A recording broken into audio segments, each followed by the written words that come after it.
சிலுவையில் இயேசு சொன்ன 7 வார்த்தைகள் இதை கேட்டால் இதயம் உருகும். ஒரு மனிதன் இறப்பதற்கு முன் சொல்லும் வார்த்தைகள் மிகவும் முக்கியமானவை. ஆனால் உலகத்தை மாற்றிய மனிதன் சிலுவையில் இருந்தபோது சொன்ன 7 வார்த்தைகள் இன்னும் கோடிக்கணக்கான இதயங்களை தொடுகிறது. அந்த மனிதன் யார் தெரியுமா? அவர்தான் ஜீசஸ் கிரைஸ்ட். அவர் மரித்த அந்த நிகழ்வு தான். அவர் சொன்ன அந்த 7 வார்த்தைகளில் மறைந்திருக்கும் அன்பும் மன்னிப்பும் இரட்சிப்பும் என்ன தெரியுமா? இப்போது பார்ப்போம்.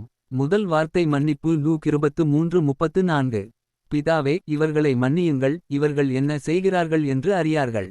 சிலுவையில் அவரை அடித்தவர்களையும் அவமானப்படுத்தியவர்களையும் பார்த்து கூட இயேசு கோபமாக பேசவில்லை. அவர் சொன்னது மன்னிப்பு. இதன் அர்த்தம் என்ன தெரியுமா? உன்னை காயப்படுத்தியவர்களை கூட மன்னிக்க முடியும் என்ற பாடத்தை இயேசு நமக்கு கற்றுக் கொடுத்தார். இரண்டாவது வார்த்தை இரட்சிப்பு. லூக் 23:43. இன்று நீ என்னோடு பரதீசில் இருப்பாய். இயேசுவுடன் சிலுவையில் இருந்த ஒரு கள்வன் தன் தவறை உணர்ந்து இயேசுவை நோக்கி நம்பிக்கை வைத்தான். அந்த ஒரே நொடியில் இயேசு அவனுக்கு சொர்க்கத்தின் வாக்குறுதி கொடுத்தார். இதன் அர்த்தம், ஒரு மனிதன் உண்மையாக மனந்திரும்பினால் தேவன் அவனை எப்போதும் ஏற்றுக்கொள்வார். மூன்றாவது வார்த்தை அன்பு. ஜான் 19:26-27. அம்மா, இதோ உன் மகன், இதோ உன் தாய். சிலுவையில் கடும் வேதனையில் இருந்தபோதும் இயேசு தன் தாயை மறக்கவில்லை. அவர் தன் சீடரிடம் தன் தாயை கவனிக்கச் சொன்னார். இதன் அர்த்தம், உண்மையான அன்பு துன்பத்தில் கூட பிறரை நினைக்கும். நான்காவது வார்த்தை கண்ணீர் வரச் செய்யும் வார்த்தை. மாத்யூ 27:46. என் தேவனே, என் தேவனே, நீ ஏன் என்னை கைவிட்டீர்? இந்த வார்த்தை பலரின் இதயத்தை உடைக்கிறது.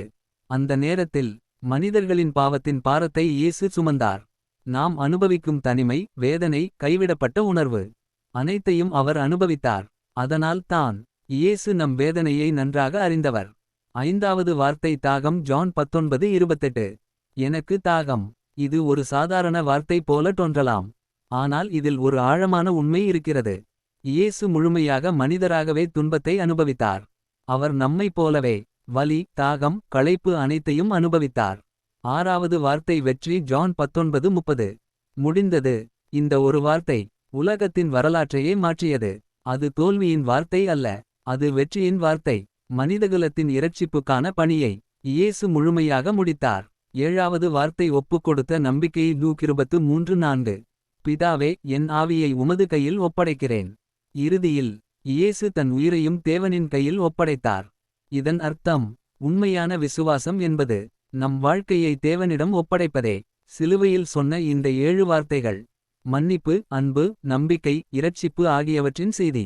இன்று உங்கள் வாழ்க்கை எவ்வளவு கடினமாக இருந்தாலும் இயேசு உங்களை மறக்கவில்லை. இந்த செய்தி உங்கள் இதயத்தை தொட்டிருந்தால் கமெண்டில் ஆமென் என்று எழுதுங்கள். மேலும் இப்படிப்பட்ட நம்பிக்கை செய்திகளுக்கு இந்த வீடியோவை லைக், ஷேர், சப்ஸ்கிரைப் செய்ய மறக்காதீர்கள்.